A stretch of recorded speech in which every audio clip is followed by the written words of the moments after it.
You know, this is alright. Kind of derivative, but serviceable.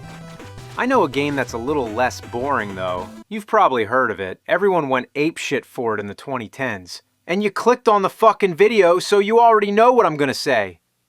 Hollow Knight. It's one of those knockout indie games that seemingly every Metroidvania fan has played, but I never got around to it. So you're a bug, I think.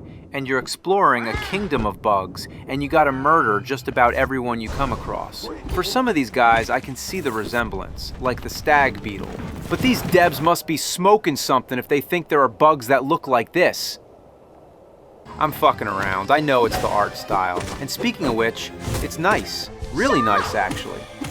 I love all the leafy green areas, and the City of Tears is beautiful. I could stare at it for hours. Even the grimy and gross areas have dashes of beauty sprinkled in between the fucking mold and corpses and dirt. The music is mostly ambient, pleasant, and serene, and the boss battle themes get a little more intense. The lack of music in some areas is quite immersive as well. So, what's the gameplay? Well, like I said, you walk around and squash every bug you see, especially if they're orange. It's some sort of sickness that makes the bugs crazy. So orange is your warning color. The more of it you see, the more dangerous things are. Except the beehive, since it's already orange to begin with.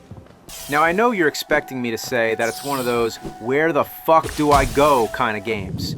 And yeah, it is, but not all the time.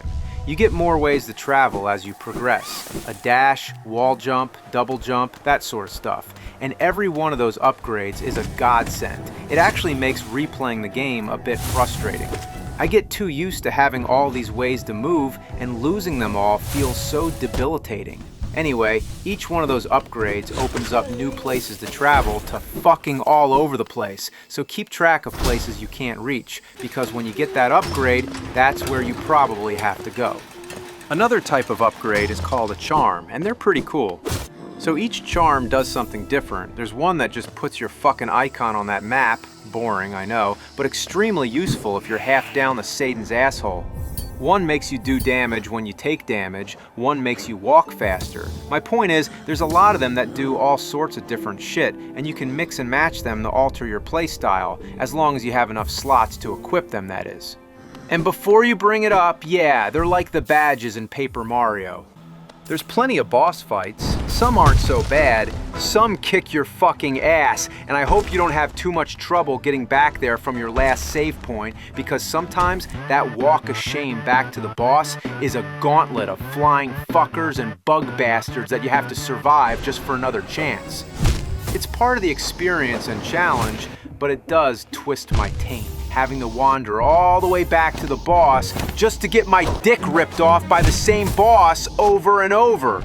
It's like getting into a bar fight, getting thrown out of the bar, but you realize that your wallet is still inside. So what do? Well, you go back into the bar and start fighting your way back to your wallet. Over and over and fucking over again. Speaking of dying, you lose all of your money and have to fight this shadow thing of yourself where you died to get it back. And if you die again, all that shit is gone. So don't hog your money. Spend it before you lose it to falling in the acid or some other stupid fucking way if you're as dumb as I fucking am. I swear, I lose track of what I'm doing all of the time in this game. Like, I explore a new area, stumble into a mini-boss, die, and I spend, admittedly, too much time trying to get my shit back and smash that fucker to goop, and by the time I'm done, I stumble into a new area and forget what I was doing in the first place.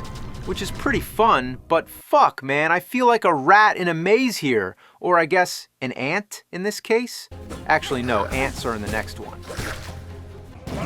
You think I'd leave out the shit room from the review? Don't be silly. You know it wouldn't be a review without some doo-doo feces shit in here.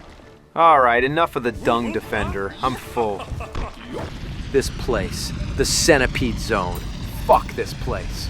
Most of the areas in the game have their own challenges and frustrations that are completely manageable, and I don't mind at all. This fucking place, and maybe one or two other areas, fucking suck. I fucking hate it here, and you need to go through here to beat the game. So I hope you like barely being able to see, waiting around for these fat fucks to let you through, and at this point, I hope you like having centipedes getting shoved up your ass! Thankfully, the game isn't completely linear. Your progress is only really gate-kept by which movement upgrades you have, as I mentioned earlier. So if you're getting tired of one area, explore around. You might find a whole new area, which might give you new upgrades that make the game a little bit easier. So, Hollow Knight. Tough game, looks great, good music, and most of all, a great tutorial. Yeah, for the sequel. I'm not joking, this game was all just to prepare you for the follow-up, Silksong. That game. That fucking game. That game is something else.